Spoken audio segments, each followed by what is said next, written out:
Every revolution has a manifesto. Occupy Wall Street does not, yet. What they do have is the Occupied Wall Street Journal. Knowledge is power, inform yourself! Attracting readers from all walks of life, like bees to honey, the newspaper documents the story of the occupation, in the words of those out on the streets calling for change in the U.S. I think it's a very good idea, and I think it's a wonderful movement, and I concur with a lot of their ideas. It's offered by the people here, so I figure it's probably the best source. The paper doesn't rely on advertising like most others now in decline. $75,000 in donations were raised in a blink of an eye to start up the project.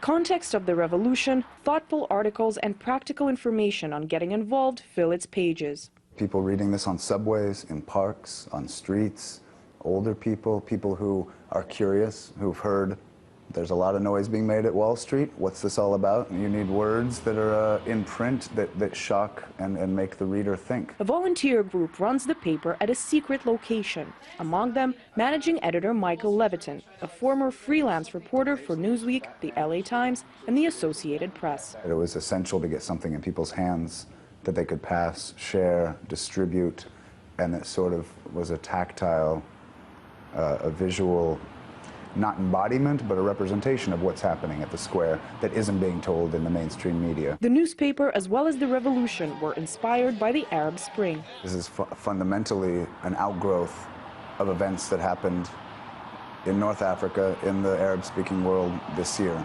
2011 has been an incredible year. The paper's publisher echoes this. If the Mubarak regime can fall, this regime can fall. Jed Brandt says the Occupied Wall Street Journal has electrified Americans of all ages and backgrounds. What most Americans believe is not allowed on television.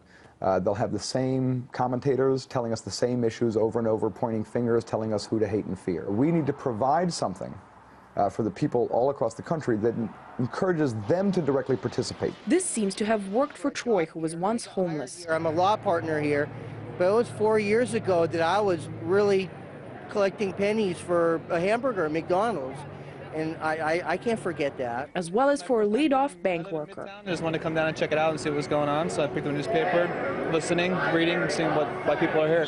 50,000 copies of the first edition were gone within 2 days. So were the 100,000 copies of the second one. From tens of thousands of issues to hundreds of thousands, the Occupied Wall Street Journal has plans to go national in the days to come, from an underground broadsheet put together in the Big Apple to a source of news to be spread all across the U.S. Anastasia Churkina, RT, New York.